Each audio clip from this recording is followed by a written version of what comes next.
All right, welcome to the first video on rotational dynamics. So you have 3 whole chapters in your book on rotational stuff, and it kind of introduces all of the main ideas in this first chapter, and then goes into more detail about rolling motion next chapter, and then covers statics and some interesting topics like gyroscopes, and generalizes some of the definitions into 3 dimensions more fully. So basically, we're going to do the same things over and over again, and the 3 chapters are like easy, medium, and hard for like level of difficulty or level of generality. Roughly speaking, I mean, we are going to introduce new topics along the way. Not to say that this first chapter is going to be easy, but it makes a lot of simplifying assumptions just so that we can lay some groundwork for definitions and that sort of thing. Okay, so this first video is on kinematics. So we're just going to describe motion for a rotating object. We're not going to look at, so even though the chapter is called rotational dynamics, this first video we're just going to look at rotational kinematics, and the next video we'll introduce quantities dealing with rotational dynamics. So we're going to focus, for all 3 chapters, we're going to focus on rigid bodies. So a rigid body is one where it's not allowed to twist or stretch or anything. It's rigid. It's hard. It's allowed to rotate along, in principle, any axis. But yeah, no stretching, no twisting. Rigid body. The definition is a body that's rigid. Fixed shape for the entire object. So you could think of it as no, so first of all, it means rigid. It means no stretching, no twisting. Another way of thinking of this is the distance between any 2 points on the rigid body is constant. So distance between any 2 points on the object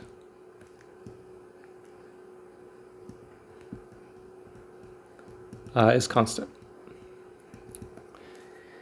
Okay, so the author of your textbook says we've graduated to objects like potatoes. Potatoes, you can't, we've gotten all the way to potatoes. You can't stretch or twist a potato without breaking it.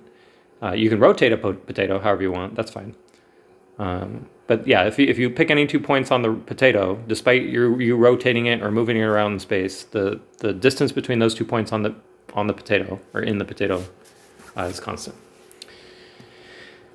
Okay, so to completely specify, to completely describe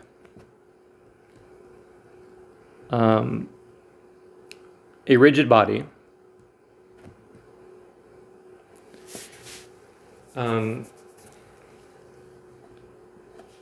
so you have to specify not only the location of the center of mass, but also the orientation of the rigid body.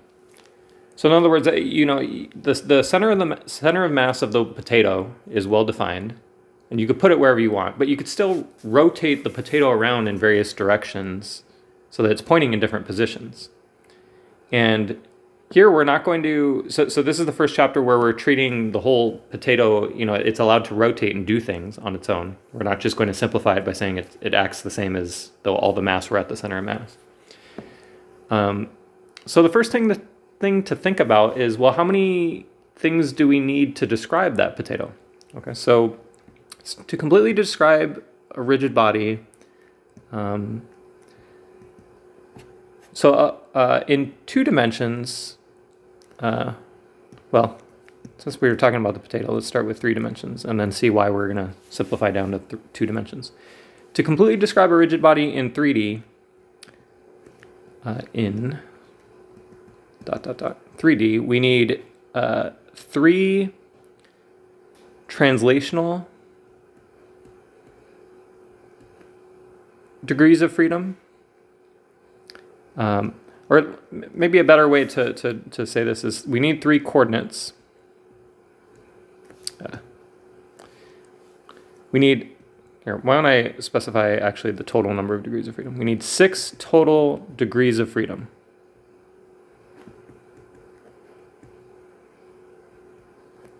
Okay, this is the first time you've ever encountered this phrase, probably.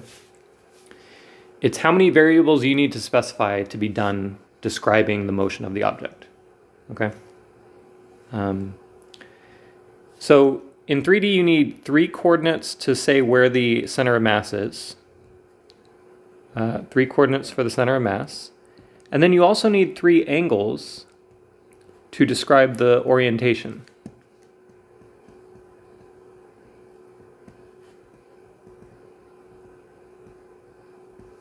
Okay, so maybe a potato is too plain of an object to think about. I mean, a rigid body, you can be studying any object in principle. Think about a globe, like the Earth, a minuscule scale model of the Earth.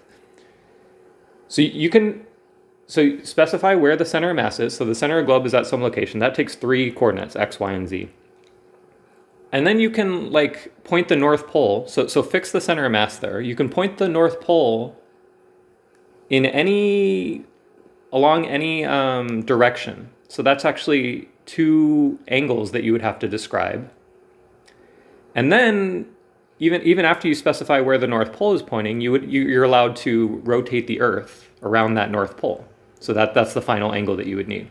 So to describe exactly where the globe is and how it's positioned, you need 3 coordinates for the center of mass and 3 angles. So these angles are called, so you can parameterize these angles in different ways. You'll learn about Euler angles in an upper division class. We're not going to talk about them here.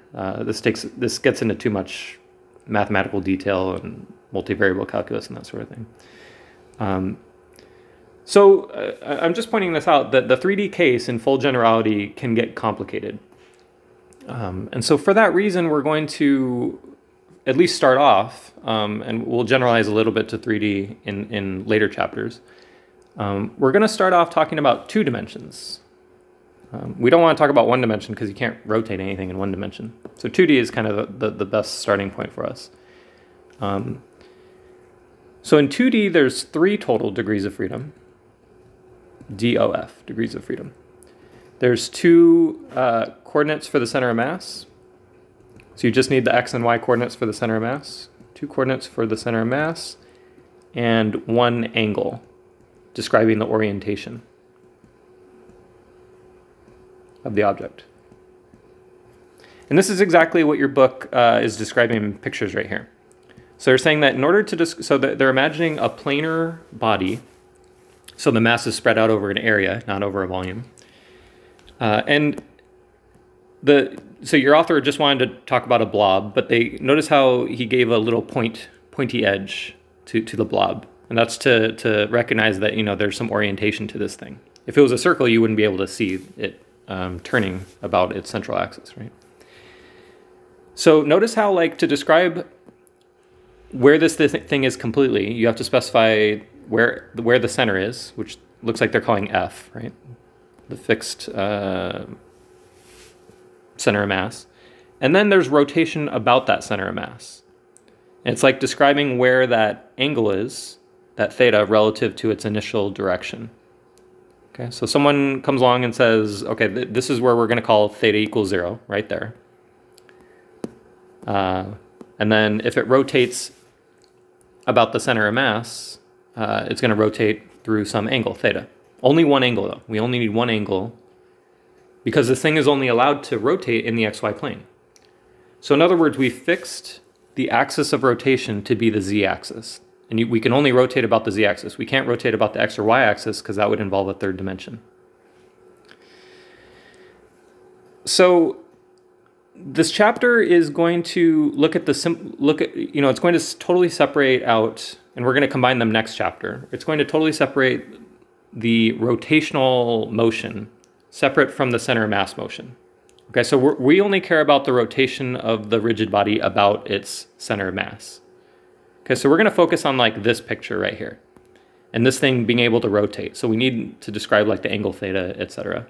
Right? And objects on this rigid body, we want to describe how they're moving relative to the center of mass. And then we can tack on the 2 degrees of freedom for the center of mass to describe the whole motion of the object. Okay? So this is kind of what we're getting at, so why we can just focus on the rotation about the center of mass. Okay, there's only one angle that's relevant for the simplifying case. Okay, so we're going to quickly go through the second section, because really I want to get to all of the definitions in the third section. I just want to mention that, okay, so let's say that the center of mass is right there, or it doesn't even need to be the center of mass. It's the axis of rotation. It's a fixed axis of rotation. Fixed axis of rotation. The center of mass is a nice choice because we can separate the motion into the center of mass and the rotation about the center of mass, but it doesn't have to be the case. You know, imagine you just had any plain blob. You put your finger at the location that I just marked, the X, the fixed axis of rotation, and you flick the object about that. Okay, it's forced to rotate around that axis. Okay, that's all we're saying here. Okay, so with that fixed axis of rotation, you can look at any point on the object, point P, and as this thing turns around, this distance, r, is constant. So the r value depends on the point that you're looking at, but it's fixed. Okay, so as this thing rotates around, this point is going to rotate around a circle. Let's see. I could cheat and say, ha, I did this all along. Haha.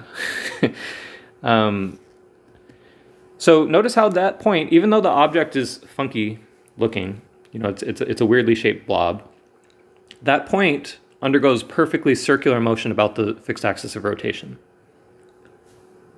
Okay, so the point P undergoes circular motion.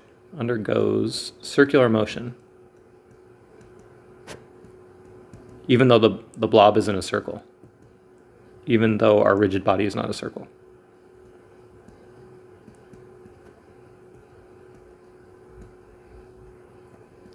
Okay. So there's some radius, for any point on the rigid body, there's some radius from the fixed axis of rotation. Okay, so that'll be the r value. The r value depends on the point, but it's fixed for every point. Okay, now we're going to describe how fast that point is moving about the axis of rotation. So that's going to involve arc length along here. So that arc length is s, point P, arc length s. And the arc length is equal to r times theta. So maybe I'll write it this way, that the distance you go along the arc length depends on the angle that the rigid body has rotated. Okay, so maybe I'll specify here that delta theta is the same. So if you specify like what the initial instant is and what the final instant in time is, delta theta is the same for all points on the rigid body. But what's not constant for every point on the rigid body is r. This depends on the point. Depends on the point of interest. And so the arc length depends on how far you are away from the axis of rotation. So it looks like I kind of drew, so by drawing this arc length right here, I drew a delta theta of about 45 degrees, or pi over 4 radians. The distance that a point travels depends on how far it is away from the axis of rotation, right? Point Q would only go this far for 45 degrees. But point P traveled a lot farther, right? Because it's at a bigger radius. So that arc length depends on how far you are away from the axis of rotation. So that's one thing I want to point out about this arc length formula. Another thing, and we've been over this point a bit, and I guess your author is introducing it for the first time, that this equation is only true if theta is measured in radians. Theta must be in radians.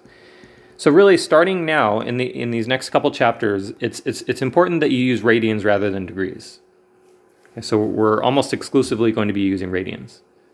Okay, for this formula, you have to use radians. If you use degrees, it looks like it's a terrible looking formula. And this is exactly why we introduce radians. It's exactly for this reason, for this formula to look nice. Okay, there's a natural choice for what angle to use. Okay, you think of degrees as being a natural choice, but mathematically, radian is the most natural choice.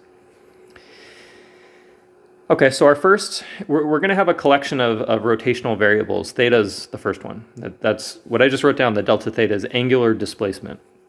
So just like we had a delta x for 1D linear motion, we have a delta theta.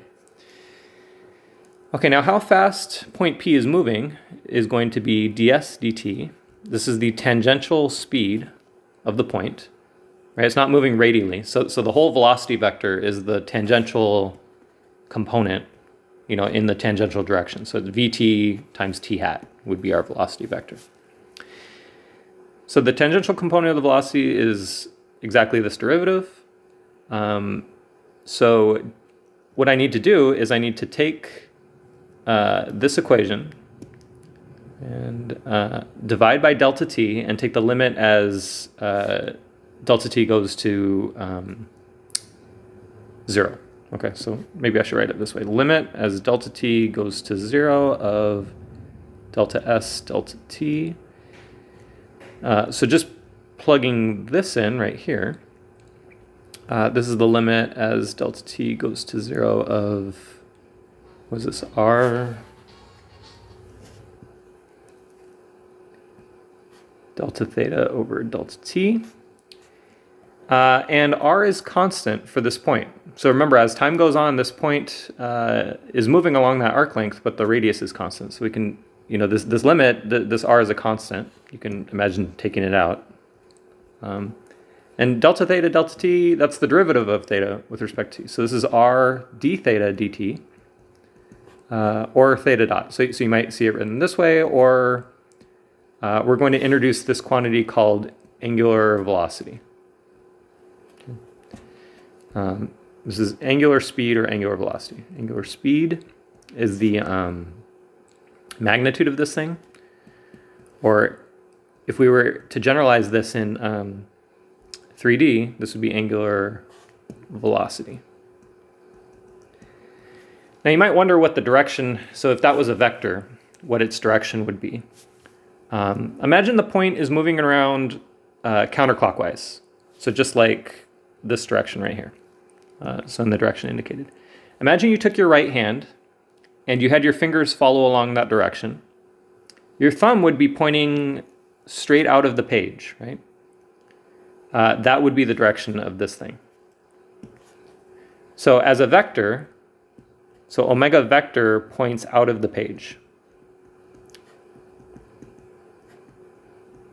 for counterclockwise motion about the fixed axis. If this thing is rotating clockwise, then omega would be pointing into the page. Okay, so because we're restricting to planar motion, omega is always somewhere along that third direction. So even though we said we're imagining everything happens in 2 dimensions, we do introduce quantities that must be defined in 3D. Like we don't have a nice direction for omega. But so you see how like there's no choice of direction in the plane that would be constant over all time because everything is rotating around. But omega, if it's pointing into or out of the page, that can be well defined and constant throughout the motion of this object. Okay, so omega being out of the page, that remains no matter where this rigid body is in its rotation. Okay, so yeah, your book is introducing these things. And we'll go over like a unit conversion as we when we do the example problem. Okay. Okay, angular velocity, or sorry, angular acceleration. So now we would take another derivative. Okay, so we have vt is equal to r omega. So we have distance, we have velocity, now acceleration. So the tangential component of acceleration is going to be another derivative of this thing. So derivative of It's how quickly the speed of the object is changing in the tangential direction. Okay. So this is the derivative with respect to time of r omega, and again, r is constant, take it out. So this is r times d omega dt, and this we're introducing another variable. So just like we just introduced angular velocity, this is angular acceleration, or alpha. So alpha is called angular acceleration.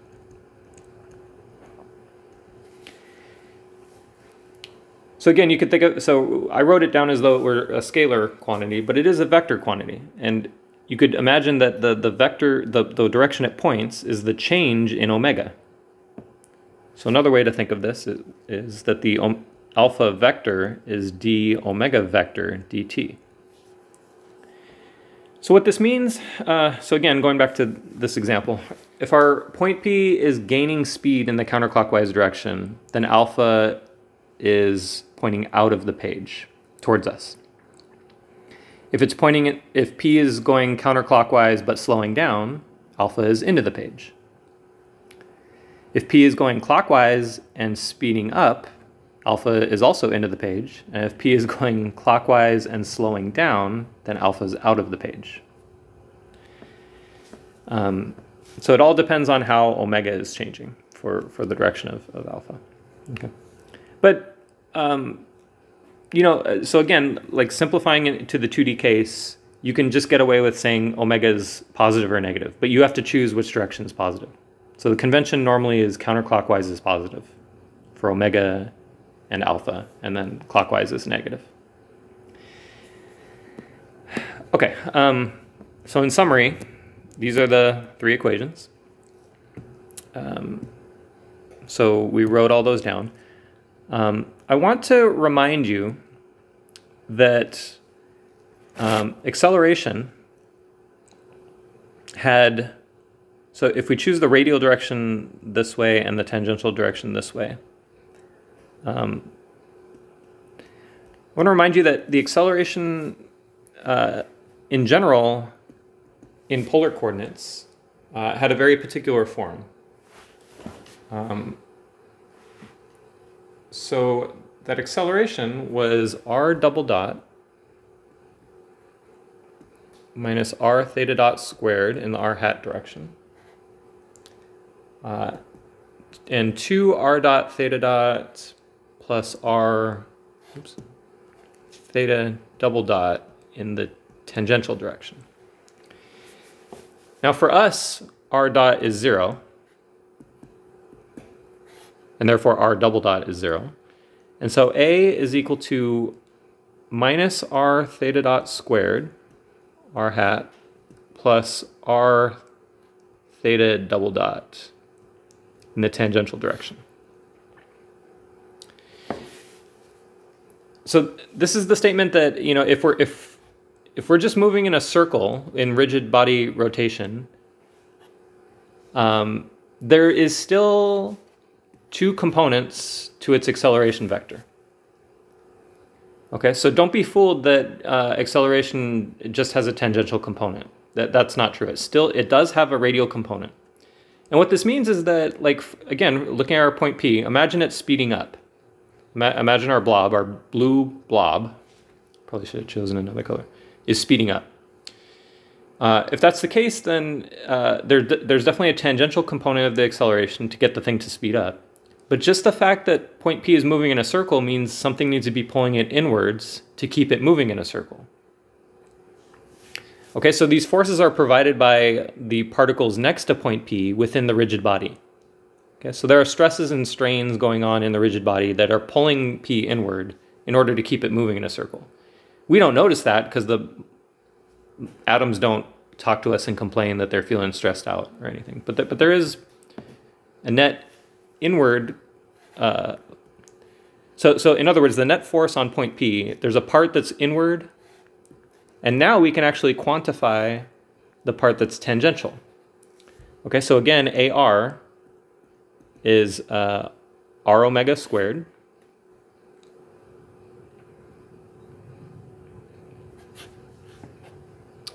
Remember v squared over r, or r omega squared.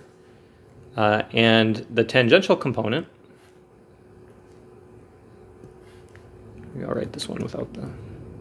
So this, I just wrote down the magnitude of this because the minus sign is required if the radial direction is outward, and then, but it must be a radially inward acceleration to keep it moving in a circle. And AT is r, so theta double dot is the same thing as omega dot, or r alpha. Okay, so we're not saying, so this is just exactly what we're saying right here. The tangential acceleration is r times alpha, and alpha is the derivative of omega with respect to t. Okay, so you've seen hints of these equations before. So it came from our completely general equation, and as long as the point is moving in a circle, which it is for a rigid body, if the point's moving in a circle, then this is the acceleration. There's an inwards component if it's moving, if it's going at some speed. And if it's changing in that speed, there's also a tangential component. Okay, before we do the example problem, I want to set up a little dictionary that we're going to add to throughout these videos. There's linear motion and there's rotational motion. Rotational variables, I should say. So just like we had position, velocity, and acceleration in the linear case, we have rotational variables, delta theta, omega, and alpha. So any equation that you can think of that relates just linear quantities, the same, so time is time for both of them. So maybe I'll add to this, time is still time.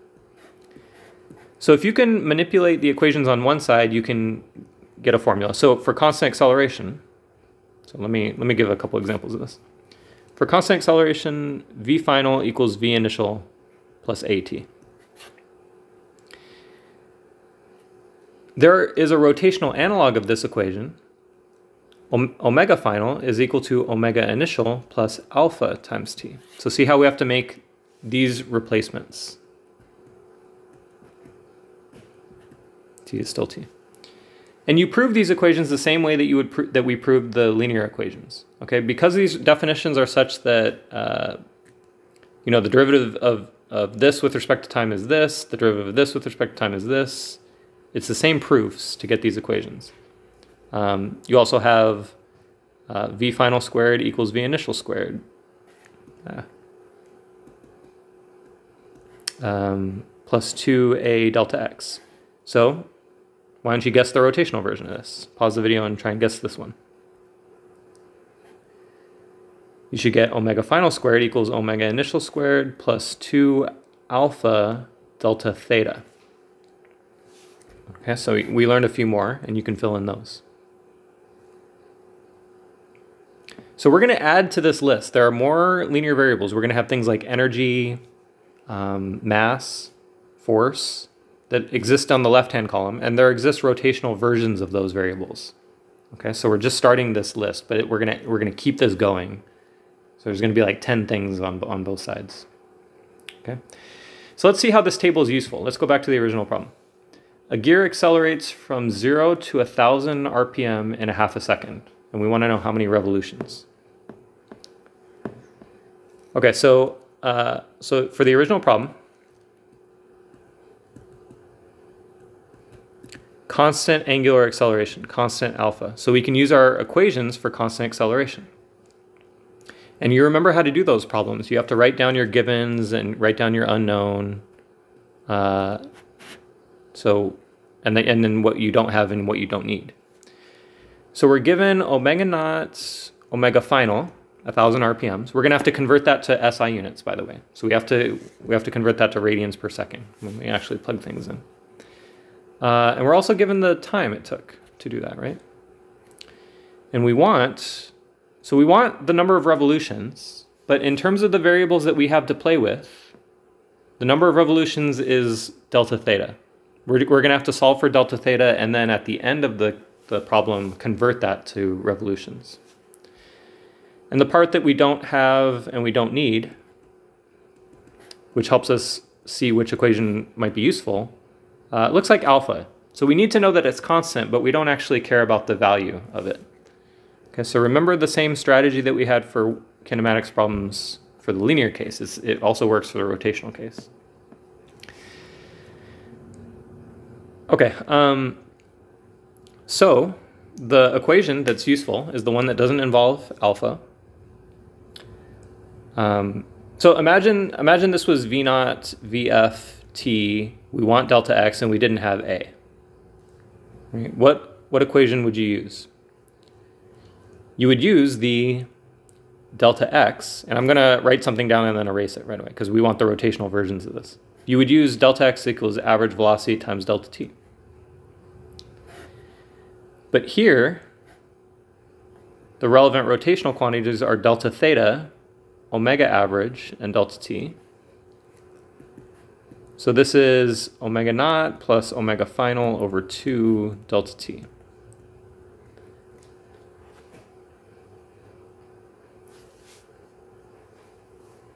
Okay.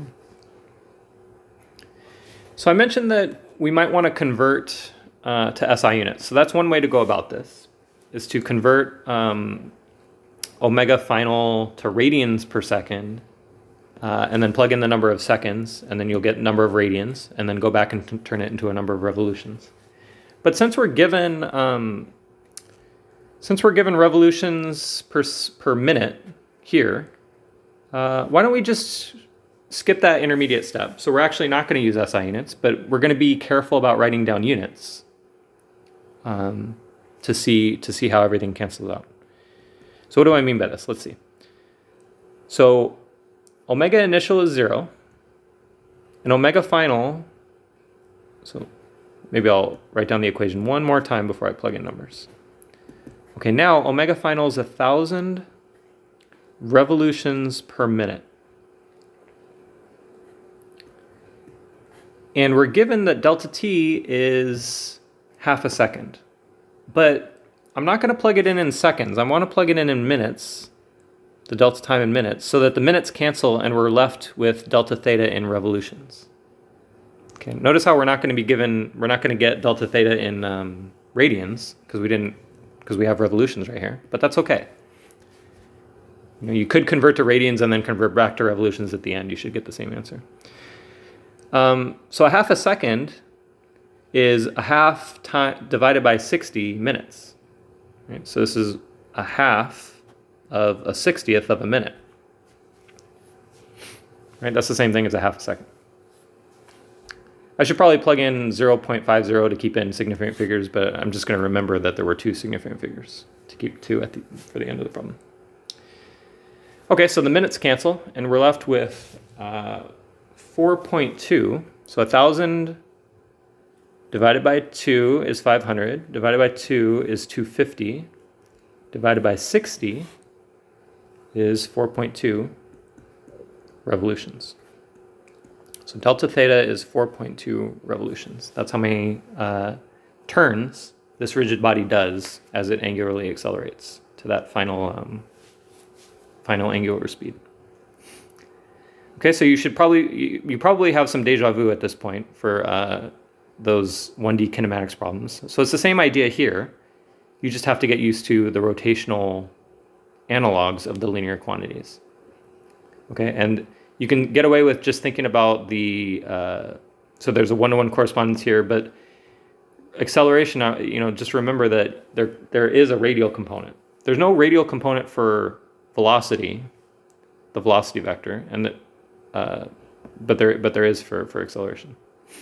Okay, so this table's nice, and we're going to add to it, but keep in mind that you need to know the correspondence, and that there exists more formulas within each of these categories, but then you also need to know how to relate these two, relate variables in the two equations, and this is where these formulas come into play. The S equals R theta, Vt is R omega, and At is R alpha.